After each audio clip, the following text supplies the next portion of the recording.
cette histoire de Naaman, le général syrien, qui est venu chercher du secours en Israël. Et on va lire on va pas lire tout le chapitre. Hein. Il y a quelques temps de ça, il y a genre 3 semaines, j'ai partagé un peu de ce passage avec une jeune sœur en Christ. Et à mesure que je partageais ce passage avec elle, je me suis rendu compte que c'était bien joli ce que je disais. Et ça serait encore plus beau si c'était mis en pratique. Et du coup, j'ai continué à méditer sur ce passage. Et je vais juste partager une partie de ce que le Seigneur m'a mis à cœur, parce que sinon ça ferait trop long. On pourra peut-être en discuter du reste une autre fois. Mais voilà, il y a dans ce passage, j'ai été attentif à l'attitude d'Élisée par rapport à Naaman.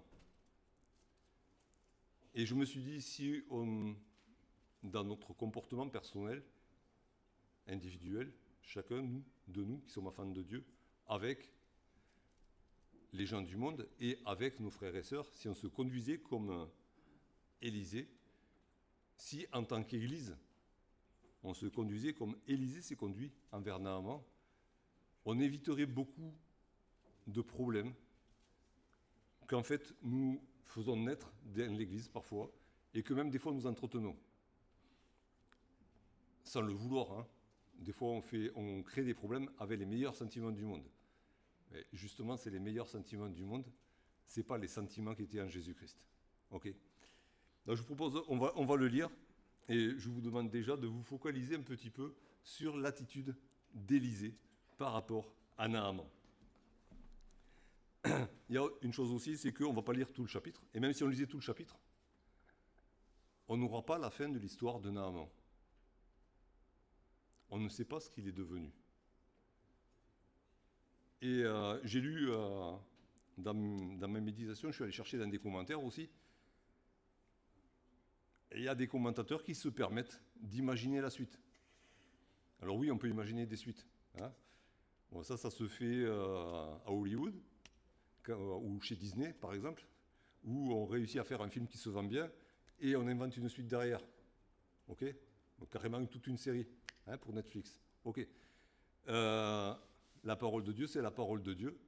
Si Dieu n'a pas jugé bon de nous donner la suite de l'histoire, ben, c'est pas à nous de l'inventer. D'accord. Et alors, on n'a pas la fin de l'histoire de Naaman, on n'a pas non plus la fin de l'histoire de la jeune fille dont il est question ici. Et je sais que des fois, à l'école du dimanche, on se permet de broder un petit peu, hein, et d'inventer une fin pour la petite fille aussi. Eh ben non, on n'a pas la fin de l'histoire de la petite fille. On ne sait pas ce qu'elle est devenue. Alors, n'inventons pas des suites qui n'ont pas lieu d'être, parce que même avec la meilleure des imaginations, je suis sûr qu'on est loin de ce que Dieu a pu faire. Dieu peut faire infiniment au-delà de tout ce que nous imaginons ou pensons. Alors, restons sur la parole de Dieu ce matin. Naaman, chef de l'armée du roi de Syrie, jouissait de la faveur de son maître et d'une grande considération, car c'était par lui que l'Éternel avait délivré les Syriens. Mais cet homme, fort et vaillant, était lépreux. Or, les Syriens étaient sortis par troupes et ils avaient amené captive une petite fille du pays d'Israël qui était au service de la femme de Naaman.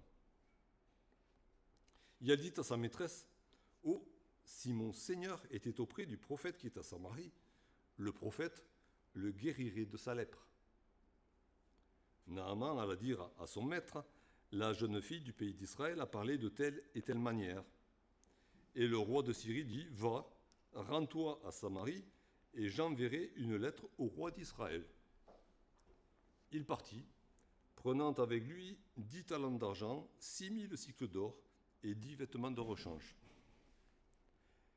Il porta au roi d'Israël la lettre, où il était dit, « Maintenant, quand cette lettre te sera parvenue, tu sauras que je t'envoie Naaman, mon serviteur, afin que tu le guérisses de sa lèpre. » Après avoir lu la lettre, le roi d'Israël déchira ses vêtements et dit « Suis-je Dieu pour faire mourir et pour faire vivre ? Pour qu'il s'adresse à moi afin que je guérisse un homme de sa lèpre. Sachez donc et comprenez qu'il cherche une occasion de dispute avec moi. » Lorsqu'Élisée, homme de Dieu, apprit que le roi d'Israël avait déchiré ses vêtements, il envoya dire au roi « Pourquoi as-tu déchiré tes vêtements ? Laisse-le venir à moi, et il saura qu'il y a un prophète en Israël. » Naaman vint avec ses chevaux et son char, et il s'arrêta à la porte de la maison d'Élisée.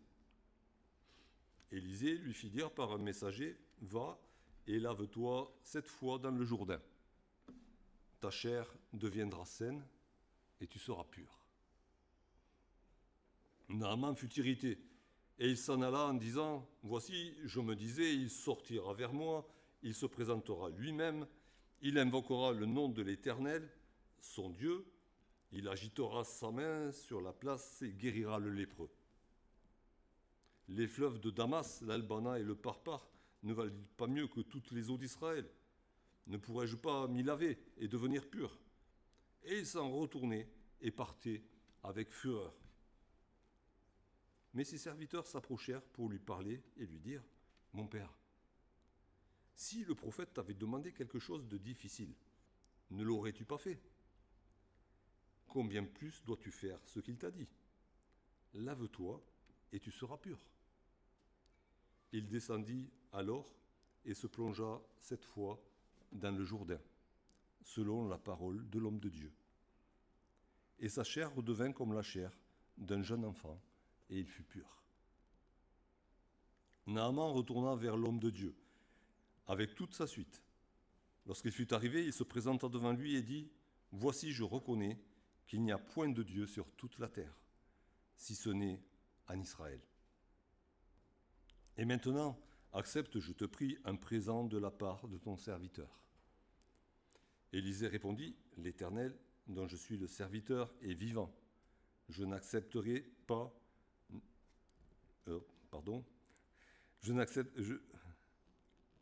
J'ai perdu la ligne, je vais la retrouver. Je ne connaissais pas ça par cœur, du coup c'est piégeux quand on croit connaître le texte par cœur parce qu'on saute les lignes. Élisée répondit, « L'Éternel dont je suis le serviteur est vivant, je n'accepterai pas. » Naaman le pressa d'accepter, mais il refusa. Alors Naaman dit, « Puisque tu refuses, permets que l'on donne de la terre à ton serviteur, une charge de 2 mulets. Car ton serviteur ne veut plus offrir à d'autres dieux, ni holocauste, ni sacrifice. Il n'en offrira qu'à l'Éternel. Voici toutefois ce que je prie l'Éternel de pardonner à ton serviteur.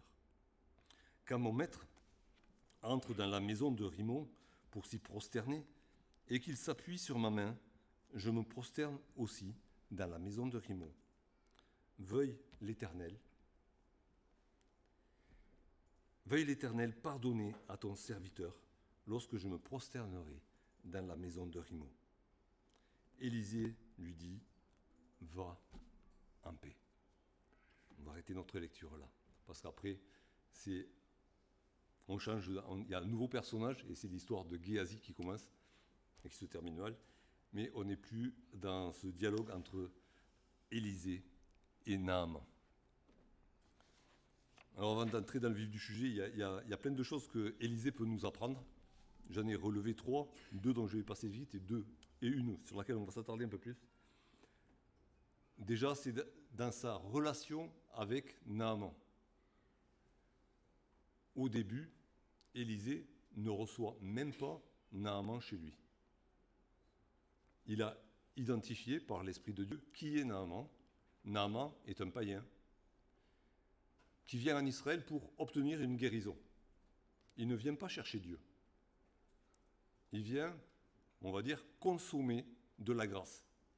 Il sait on lui a dit que Dieu pouvait faire grâce en Israël, et il vient en tant que consommateur de la grâce. Et il est prêt à payer pour ça. Il a pris de quoi payer. Il sait pas ce que c'est la grâce d'ailleurs, parce que la grâce, du coup, ça ne se paye pas. Mais il arrive en tant que consommateur, il ne cherche pas Dieu. Élisée ne le reçoit pas. Et ensuite, quand il a rencontré Dieu, Élisée le reçoit dans sa maison, dans l'intimité de sa maison.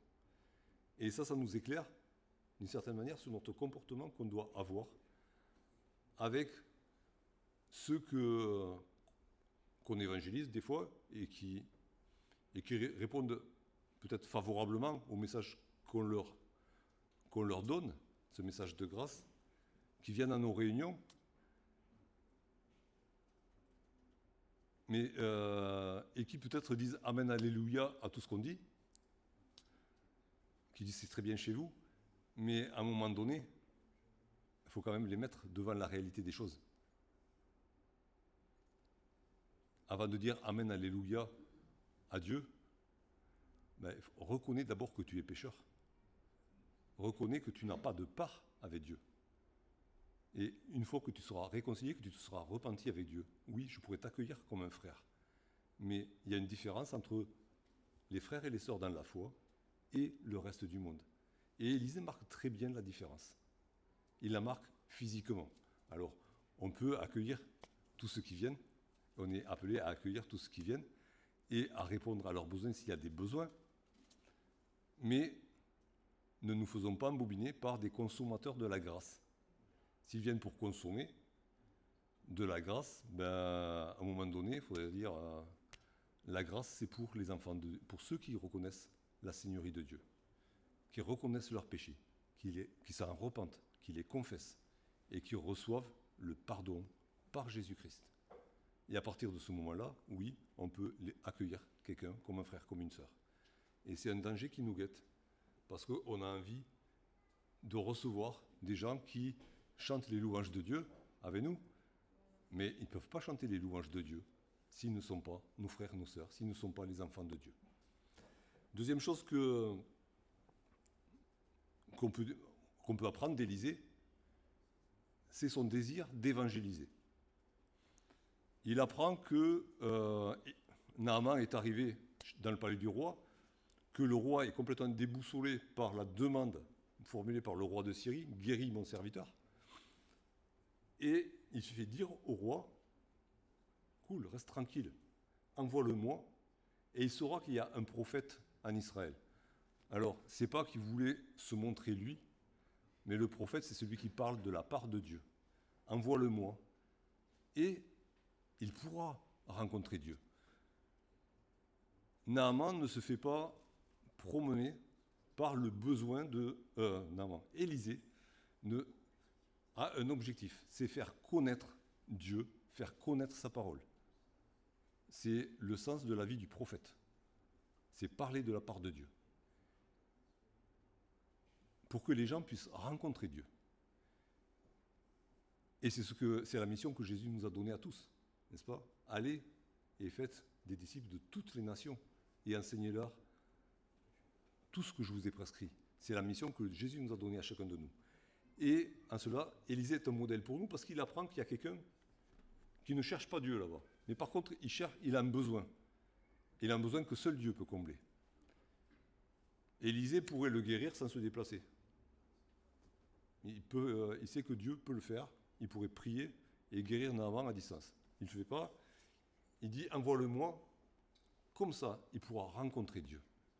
Et en fait, la maladie et la guérison qu'Élisée va accorder de la part de Dieu à Naaman, tout ça, c'est qu'un moyen. Élisée n'est pas un guérisseur. Élisée est un prophète. Et ce don de guérison qu'il a reçu, il le met au service de la parole. Ce don de guérison est là pour confirmer, oui, il y a un Dieu qui est tout-puissant. Il va te guérir et tu pourras le connaître. Et c'est ce qui se passe. Alors nous aussi, quand nous accueillons des personnes qui ont différents besoins, il peut y avoir des besoins physiques, il peut y avoir des besoins financiers, il peut y avoir des besoins émotionnels, psychologiques. Alors oui, Dans la mesure où on peut y répondre, répondons-y de la part du Seigneur, mais ne nous laissons pas embobiner par ces besoins-là. Le vrai besoin, il est dans le cœur. Les personnes peuvent avoir toutes sortes de besoins. Le besoin principal, c'est de connaître le Dieu éternel comme son Père. On pourrait s'attarder là-dessus. Je veux juste, ce matin, nous focaliser sur les deux questions que pose Naaman à Élisée et la manière dont Élisée répond à Naaman.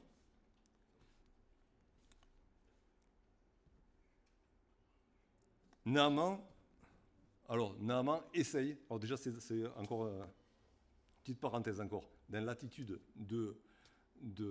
d'Élisée, Naaman est reconnaissant pour sa guérison. C'est déjà bien, hein, c'est pas tout le monde qui est reconnaissant. C'est arrivé à Jésus, hein, il a guéri 10 lépreux, il y en a un qui est revenu le remercier. Ça fait pas, en proportion, ça fait pas loin. C'est pas avec 10% des sondages qu'on va gagner les élections. Hein. Jésus a gagné quand même, c'est Jésus. Mais voilà, 10% de reconnaissance. Naaman, lui, est reconnaissant d'emblée. Et il veut exprimer sa reconnaissance. Et pour exprimer sa reconnaissance, il veut faire un cadeau à Élisée. Et Élisée lui dit non, moi je suis serviteur de l'Éternel. Et toi maintenant, tu es devenu aussi serviteur de l'Éternel. Nous sommes tous les deux serviteurs de l'Éternel. Le seul qui mérite la reconnaissance, le seul qui mérite l'adoration, le seul qui mérite qu'on se donne à lui, c'est l'Éternel. Moi j'ai transmis la parole de l'Éternel. Alors, transmets ta reconnaissance à l'Éternel. Nous sommes frères et il n'y a pas de hiérarchie entre nous. Nous sommes tous frères et Jésus le dira à ses disciples. Il n'y a personne qui dominera, un frère ne dominera pas sur un autre frère. Vous êtes tous frères et vous avez un seul Père qui est dans les cieux. C'est quelque chose d'important que Élisée enseigne par son attitude et par ses paroles à Naaman et qui nous enseigne à nous aussi ce matin. On peut être reconnaissant envers les personnes qui nous ont conduits au Seigneur, mais notre reconnaissance, elle doit aller directement au Seigneur qui, lui, a tout mis en place depuis le sacrifice de Jésus jusqu'à ce que la parole atteigne nos cœurs. Okay, fin de la parenthèse.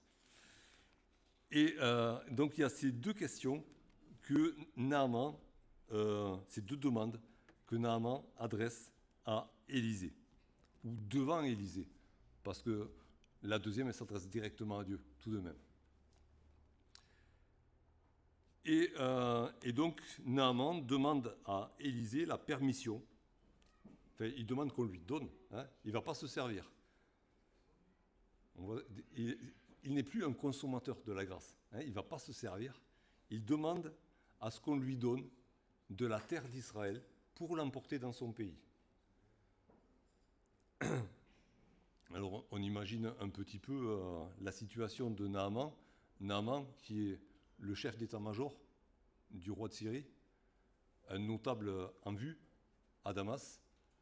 Il doit habiter dans un palais avec des jardins arrosés peut-être avec des canaux qui détournent le cours d'eau des fleuves dont il parle. Jardin magnifique. Et puis dans un coin du jardin, Naaman veut mettre cette terre pour s'isoler de la terre de Syrie, en quelque sorte, et dresser un autel sur cette terre pour offrir là des sacrifices à Dieu. Ça c'est, on peut imaginer, là c'est pas explicite, mais bon, on peut imaginer un peu la chose comme ça. Il veut s'isoler du monde qui l'entoure pour être plus près de Dieu, d'une certaine manière, tout près de Dieu. Il formule cette demande, il dit la quantité qu'il demande. Hein. Il a déjà fait son plan dans sa tête, certainement, son coin de jardin qu'il veut aménager. Il demande la permission. Et peut-être que Élisée, qui était à l'origine un riche propriétaire terrien lui dit, ben, écoute, va te servir. C'est pas dit, mais bon. La réponse d'Élisée, on ne l'a pas. On ne l'a pas. Donc, je ne vais pas essayer de l'imaginer. Hein. J'ai fait une supposition, mais effacée. Par contre, Élisée se garde bien de commenter sa demande. On n'a pas, on dirait que qui ne dit mot consent, donc c'est accepté. Mais imaginez un petit peu, Élisée aurait pu dire, mais attends, oh, de quoi tu parles là? Tu es en train d'instaurer une nouvelle superstition. Le Dieu qui t'a guéri, c'est le Dieu qui a créé toute la terre. C'est le Dieu qui se trouve partout. Le Dieu qu'on ne peut pas fuir. Tu peux aller jusqu'aux extrémités de la terre, il sera toujours là. Qu'est-ce que tu veux faire avec cette terre? Tu es en train d'instaurer une nouvelle religion où il faut adorer Dieu sur une terre spéciale, une terre sainte. Il aurait pu lui dire. Et puis il aurait pu lui dire, attends, Dieu a demandé à être adoré à Jérusalem. Si tu veux offrir des sacrifices, va à Jérusalem. Dieu a même interdit de faire des autels ailleurs. Mais Élisée se garde bien de faire ce genre de commentaires, de reproches à Naaman. Et pourquoi? Je pense que Élisée, même conscient du fait que Dieu avait demandé à être adoré à un seul endroit, à Jérusalem, Élisée a compris ce que veut faire Naaman. L'Esprit de Dieu lui a fait saisir que Naaman voulait avoir ce que Jésus va définir plus tard comme un lieu secret. Un lieu où il n'y a que lui et Dieu. Un lieu réservé dans sa vie, dans sa propriété, pour rencontrer ce Dieu qui l'a guéri. Ce Dieu qui s'est révélé à lui comme le Tout-Puissant. Il veut avoir dans son jardin secret du coup, un emplacement où il pourra célébrer l'Éternel de tout son cœur, séparé du monde qui l'entoure, séparé de l'idolâtrie ambiante, séparé de la pensée du monde. Il veut un lieu secret, ce lieu secret dont Jésus a dit, quand tu veux prier, quand tu veux jeûner, quand tu veux faire des aumônes, fais-le dans ce lieu secret, là où il n'y a que toi et ton Père qui est dans les cieux. Et il n'y aura que toi et ton Père qui est dans les cieux, qui sauront ce qui se passe là.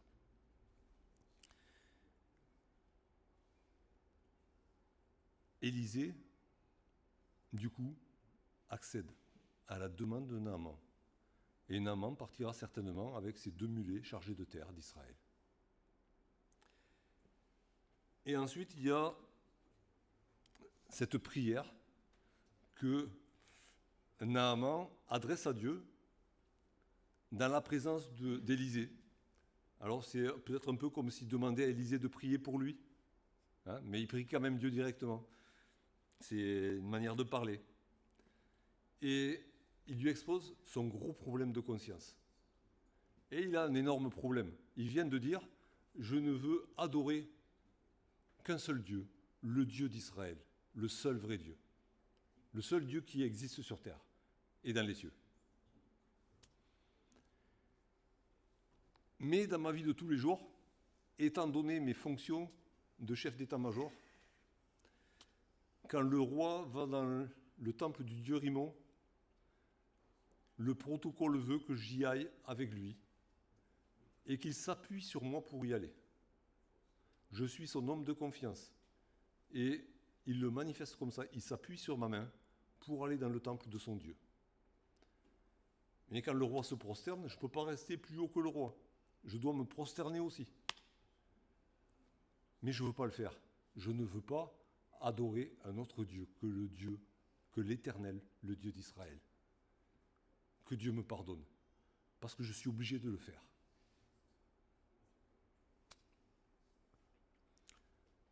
Et alors là, qu'est-ce qu'on aurait fait à la place d'Élisée? Soyons honnêtes. qu'est-ce qu'on lui aurait dit à ce pauvre Naaman? On lui aurait dit de démissionner, surtout fais pas ça, c'est de l'idolâtrie. Regarde dans la Bible tout ce qui parle de l'idolâtrie, de la condamnation de l'idolâtrie. Mais c'est un truc de fou ce que tu vas faire, mais enfin voilà. En fait, tu veux y aller, enfin tu t'es pas converti quoi. Qu'est-ce que tu es quoi? On aurait pu le massacrer de commandements, de recommandations, de conseils, de plein de choses. Que lui dit Élisée? Élisée lui répond simplement, va en paix. Tu as un énorme problème de conscience. Ta conscience qui a été purifiée, réveillée par Dieu, elle a un énorme problème. Elle ne peut pas concilier l'adoration de Dieu et l'adoration de ce Dieu païen. Et pourtant, physiquement, tu es lié. Tu ne peux pas t'échapper.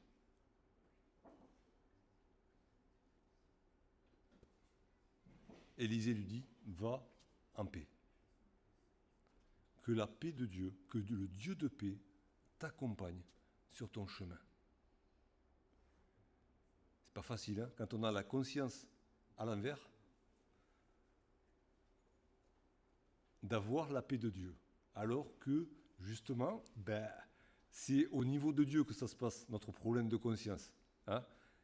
Mais le prophète lui dit, va en paix. Et c'est une grande leçon que nous donne Élisée.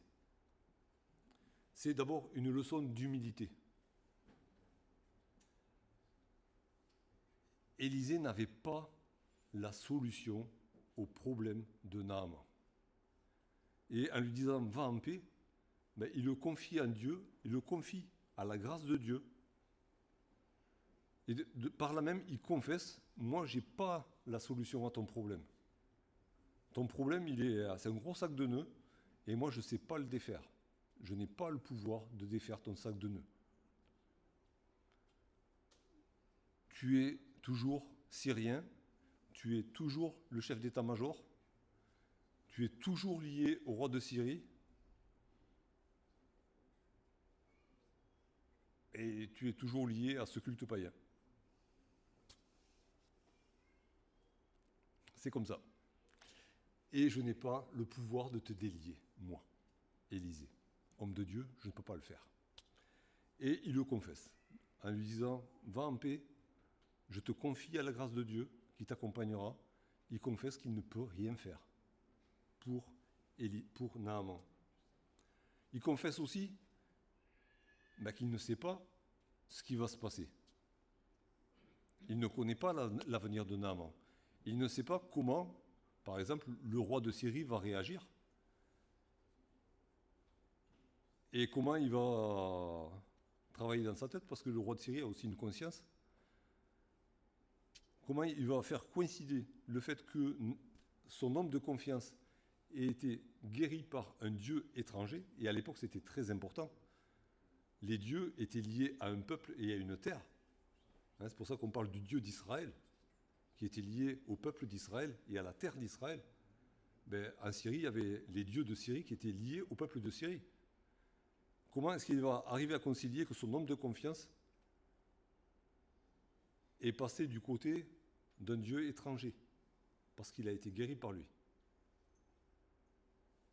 Ça va être dur à digérer pour le roi de Syrie aussi. Ça va être dur à digérer pour les prêtres du dieu Rimmon aussi. Parce que si Naaman entre dans leur temple, il est un témoignage vivant qu'il y a un Dieu sur la terre qui est plus grand que le dieu Rimmon. Mais tout ça, Élisée ne peut pas le prévoir. La réaction des autres, il ne peut pas la prévoir non plus. Élisée ne peut pas prévoir non plus, parce que Dieu ne lui a pas révélé. Il aurait pu lui révéler, mais il ne lui a pas fait. Enfin, c'est pas écrit. Ce que Dieu lui-même va faire pour Naaman et son problème de conscience. Il ne sait pas. Alors, il dit, va en paix. Va en paix avec le Dieu de paix. Va en paix avec le Dieu qui t'a guéri et qui t'a fait grâce et qui te fera grâce encore.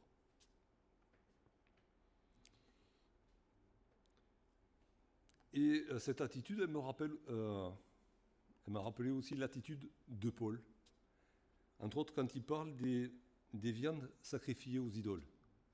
Il faut savoir que ces viandes sacrifiées aux idoles, dont parle Paul aux Corinthiens, elles étaient vendues sur le marché, mais aussi, elles étaient aussi consommées dans des restaurants qui étaient des annexes des temples païens. Donc les personnes qui allaient manger ces viandes, en fait, finançaient le temple par ricochet. Et Paul dit aux chrétiens, si un païen vous invite, allez-y sans problème de conscience. Parce que l'idole n'est rien. Alors derrière l'idole, oui, il y a des démons qui se cachent et qui agitent le monde. Mais l'idole en elle-même, elle n'est rien. Et c'est le même esprit qui habitait Paul et qui nous a écrit ces choses-là. C'est le même esprit qui animait déjà Élisée. Et peut-être que par le même esprit, Élisée était en paix avec ces choses-là, parce qu'il savait très bien qu'une statue de bois ou de pierre, c'est de la pierre, c'est du bois, et rien d'autre. Alors peut-être qu'il y avait ça aussi. Et puis, il y a aussi, pour moi aussi, ici, Élisée, il fait aussi comme Paul quand il écrit aux Philippiens. Quand il écrit aux Philippiens, à un moment donné, on se rend compte qu'il y avait des sujets de discussion entre Paul et l'église de Philippe, et qu'ils n'étaient pas arrivés à se mettre d'accord. Ils n'étaient pas arrivés à se mettre d'accord. Ce n'était pas une question de péché. Hein. Quand il était question de péché, comme à Corinthe, Paul savait très bien dénoncer le péché, condamner le pécheur. Ils avaient très bien aussi dire aux Corinthiens, maintenant que le pécheur s'est repenti, vous pouvez l'accueillir comme un frère. Okay. Mais là, il ne s'agissait pas de péché, il s'agissait d'autre chose, dont Paul ne parle pas dans la lettre. Mais il aurait pu s'imposer et leur dire, voilà, en tant qu'apôtre, je vous dis que c'est moi qui ai raison, et vous devez faire comme je vous dis. Ben non, il leur dit, le Seigneur, si vous êtes en désaccord sur certains sujets, le Seigneur vous éclairera. Et dans ce va en paix, il y a ça aussi. Le Seigneur t'éclairera, Naaman, au jour le jour. Aujourd'hui, tu as ce problème de conscience qui t'écrase. Le jour où tu vas te trouver dans la situation, va en paix, le Seigneur t'éclairera. Il te donnera la réponse au moment opportun. Jésus l'a dit aussi à ses disciples, ne vous inquiétez pas de ce que vous direz, mais la réponse vous sera donnée à l'instant, quand vous passerez devant le tribunal, quand on vous interrogera sur votre foi, la réponse vous sera donnée par l'Esprit de Dieu à l'instant où vous en aurez besoin. Alors, va en paix, mon frère, va en paix. Tu pars avec ton problème de conscience, oui, mais en paix, sachant que Dieu marche avec toi et que Dieu te donnera la réponse au moment opportun. Du coup, dans ces deux réponses, alors la première, on n'a pas de réponse, on n'a pas de réponse explicite, mais dans les deux réponses que donne Élisée à Naaman, je vois un enseignement pour nous, un enseignement à la tolérance. La tolérance envers nos frères et sœurs qui sont différents de nous, et plus particulièrement envers nos frères et sœurs qui sont jeunes dans la foi, qui viennent de se convertir, qui viennent de connaître le Seigneur. Et il est possible que... Alors il faut faire la différence quand même. Il y a ce qui est péché, que la Bible appelle péché, et on doit éclairer nos frères et nos sœurs sur les péchés qu'ils commettent. Ça, il n'y a pas photo, c'est notre rôle. Le Seigneur nous a demandé de le faire, on doit le faire, dans l'amour et pour le relever. Mais après, il y a ce que j'appellerais des bizarreries, hein, des choses qui ne collent pas avec nos habitudes à nous. Parce que celui qui s'est converti, il n'a pas grandi dans une église. il n'a pas été formaté comme nous, on a pu être formatés, avec des habitudes bien chrétiennes, bien prêcha, les trucs à faire, à ne pas faire, le bon vocabulaire. Et la personne qui se convertit, elle arrive de la rue, avec un niveau social plus ou moins haut, hein, ça, avec un vocabulaire qui peut être ce qu'il est. Hein. Mais il est venu au Seigneur, il connaît le Seigneur, c'est un frère, c'est une sœur dans la foi. Sauf qu'il exprime sa foi, il exprime sa reconnaissance, il exprime sa louange d'une manière qui n'est pas la nôtre. Un peu comme Naaman qui a voulu emporter de la terre pour faire son petit jardin secret. Ok. Est-ce qu'il y a un péché là-dedans? Non, il n'y a pas de péché. L'exemple qui me vient en tête, c'est le témoignage de notre frère Louis Pelzer. Pour ceux qui connaissent le Messager de la Paix, il est parmi les fondateurs de la mission du Messager de la Paix. Et Louis Pelzer ne connaissait pas Dieu, hein, il avait grandi sans Dieu. Et il était, à l'époque, il était grandement handicapé. Et il a été évangélisé à domicile par des chrétiens qui faisaient du porte-à-porte. Et un jour, il s'est converti. Il n'avait jamais mis les pieds dans une église. Il n'avait jamais participé à une réunion d'évangélisation. Et du coup, il n'avait jamais entendu un cantique. Mais il avait reçu la joie du salut. Et, admettons, ça s'est passé le lundi. Et les frères et sœurs lui avaient dit, écoute, dimanche, on viendra pour t'emmener au culte. On te prendra, parce qu'il ne pouvait pas conduire, il était handicapé. On t'amènera à l'église et pour que tu puisses être avec tes nouveaux frères et sœurs. Louis Pelzer, il marchait au plafond. Il était dans la joie du salut. Et il voulait chanter sa joie. Il ne connaissait pas un seul cantique. Bon, il n'était pas compositeur non plus. Qu'est-ce qu'il a fait? Il a pris une chanson d'Edith Piaf. Je crois que c'était Tu me fais tourner la tête. Mon manège à moi, c'est toi. Hein, je suis toujours à la fête quand je suis dans tes bras. Et toute la semaine, il a chanté cette chanson d'Edith Piaf pour le Seigneur. Ok, imaginez, vous allez témoigner chez votre voisin, il se convertit, et puis vous l'entendez toute la semaine chanter une chanson de Kenji. Il dit, écoute, tu vas falloir changer un petit peu là, de registre. Hein, tu vas apprendre à chanter des cantiques. Ah ben non, parce que lui, il ne connaît pas d'autres de cantiques. Par contre, il y a une chanson de Kenji qui parle d'amour, et cette chanson d'amour, il la chante pour le Seigneur. Bon, laissons-le chanter sa chanson de Kenji, et un jour il apprendra des cantiques, d'accord? Mais Louis Pelzer, voilà, quand il est allé à l'église, il a appris à chanter des cantiques. Il ne savait pas que ça existait, des cantiques. Hein, il a appris, il a laissé la chanson d'Edith Piaf de côté, à sa place, mais pendant une semaine, il avait chanté ça, c'était sa manière d'exprimer sa joie du salut. Alors laissons nos jeunes frères et sœurs dans la foi exprimer leur foi, leur louange, leur reconnaissance avec ce qu'ils ont. Ils ont leurs sentiments, ils ont la joie du salut, ils connaissent une musique, ils n'en connaissent pas d'autres. Ils chantent avec cette musique, hein, avec les paroles qu'il y a dessus. Peut-être qu'ils les changent un petit peu, mais c'est pas grave. C'est pour le Seigneur qu'ils le font.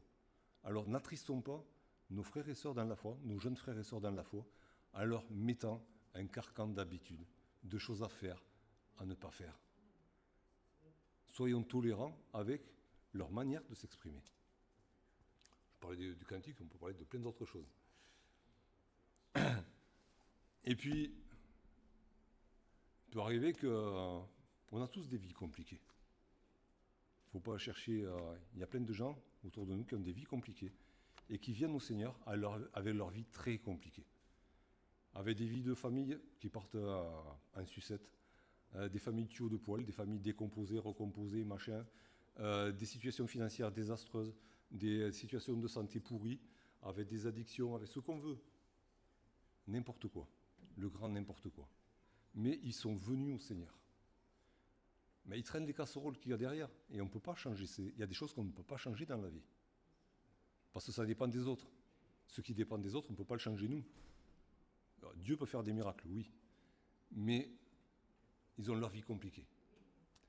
Il y a, je pensais,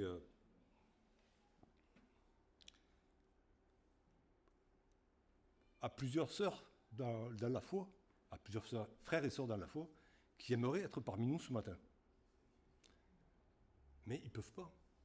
Ils ont des vies de famille où ils ne peuvent pas se permettre de venir adorer le Seigneur avec nous. Et pourtant, le Seigneur nous demande de nous réunir, de nous exhorter les uns les autres. Est-ce que je suis habilité à aller les voir et leur dire, non mais attends, tu te dis enfant de Dieu, mais on ne te voit jamais le dimanche. Mais est-ce que je connais sa vie compliquée? Est-ce que je sais que pour venir un dimanche matin, il va falloir qu'il négocie pendant des semaines, des mois, pour avoir une permission pour quelques heures? Ça, c'est des vies compliquées qui nous entourent. Et il y en a d'autres, vies compliquées, où nos frères et sœurs ne peuvent pas faire ce qu'ils voudraient faire, comme ils voudraient faire. Et qui en est-nous pour leur donner des leçons? Est-ce qu'on est capable de défaire leur situation, de la mettre à plat, de tout régler? Non. La seule chose qu'on peut faire, c'est leur dire, va en paix. Je te confie à la grâce de Dieu. Ce que je peux faire, c'est prier pour toi. Ça, oui, je peux le faire. Je peux demander à Dieu d'agir par sa grâce. Ça, je peux le faire. Mais donner des leçons, non, je ne peux pas le faire, parce que je ne peux pas maîtriser la situation. Alors, Élisée a eu la bonne réponse. Va en paix. Le Dieu de grâce t'accompagne et agira. Et même si on a peur pour certaines personnes, parce que, on va dire, elles frisent la correctionnelle, elles flirtent avec le péché. Ok, c'est juste à la limite, hein, c'est borderline le truc.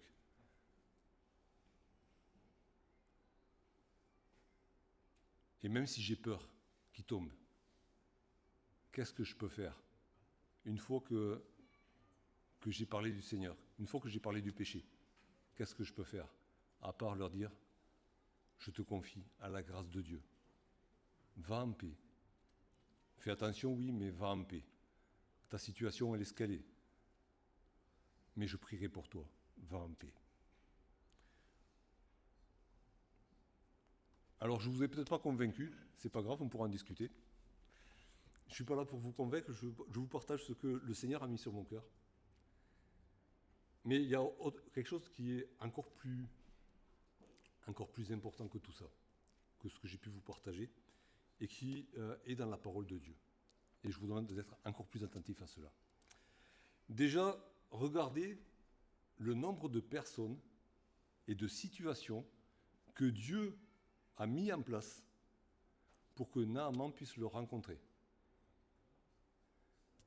Il y a eu cette petite fille, il y a le roi de Syrie, il y a le roi d'Israël, il y a le prophète, il y a ses serviteurs, il y a le fait que c'est la Syrie qui dominait quand même sur le nord d'Israël et qui se permettait de faire des raids pour enlever des biens et des personnes. Tout ça, Dieu l'a fait travailler ensemble pour pouvoir se révéler à Naaman. Dieu a mobilisé des grands moyens pour se révéler à un homme. Qu'est-ce que Dieu a fait pour nous sauver, nous? Il a fait la plus grande chose qui puisse jamais exister. Il a donné son Fils unique. Et ce n'est pas par de l'argent ou de l'or, nous dit Pierre, que nous avons été rachetés. C'est par le sang précieux de Jésus. Chacun de nos frères et sœurs, quelle que soit sa situation, quel que soit son âge dans le Seigneur, entre guillemets, parce qu'il n'y a pas d'âge dans le Seigneur, a été sauvé par le sang précieux de Jésus. Il a une valeur infinie aux yeux de Dieu. Dieu a mobilisé toute sa puissance pour sauver chacun de mes frères et sœurs. Chacun de tous vos frères et sœurs sur toute la terre. Et du coup, Paul donne la même recommandation dans l'épître aux Romains et dans la première épître aux Corinthiens. Et je vous propose de lire ces deux recommandations et on s'arrêtera là-dessus. Romains au chapitre 14.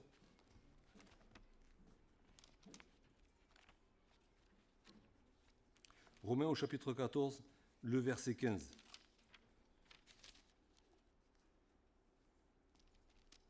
Il est question des choses pures et impures.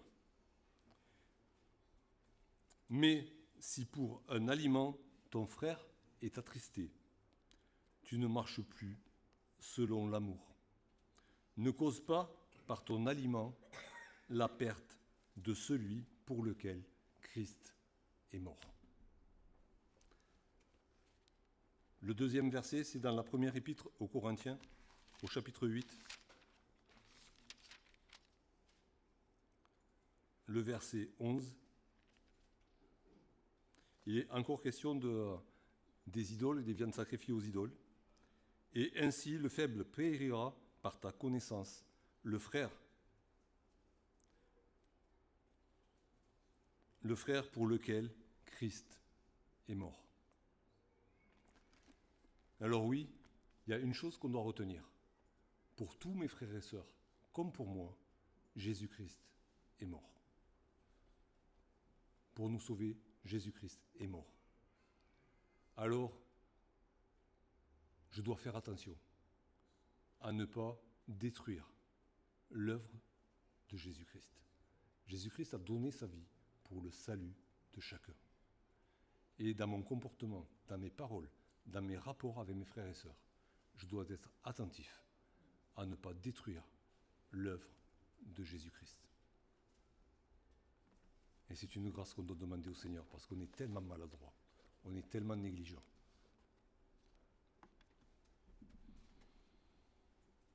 Oui Seigneur, tu nous demandes d'être ouvriers avec toi. Tu nous demandes d'annoncer ta parole à toute chair humaine, Seigneur, sur toute la terre, pour que chacun puisse te connaître. Tu nous demandes aussi d'enseigner tout ce que tu nous as transmis, Seigneur. Et Seigneur, nous voulons être ouvriers avec toi, mais nous sommes si maladroits, si faibles. Notre entendement est si limité. Alors Seigneur, si nous sommes incapables de bâtir avec toi, Seigneur, garde-nous de détruire ce que toi tu as construit. Fais-nous la grâce de voir les choses comme toi tu les vois, d'accepter nos frères et sœurs comme toi tu les acceptes. Et ainsi, de ne pas être une pierre d'achoppement, de ne pas les scandaliser, de ne pas les choquer, de ne pas les dégoûter de la vie avec toi, mais au contraire, de les encourager, de les relever, de les faire aller toujours plus loin avec toi, mais aussi d'apprendre de ce que eux ont reçu de toi. Seigneur, c'est une grâce que je te demande pour chacun de nous, dans le nom de Jésus. Amen.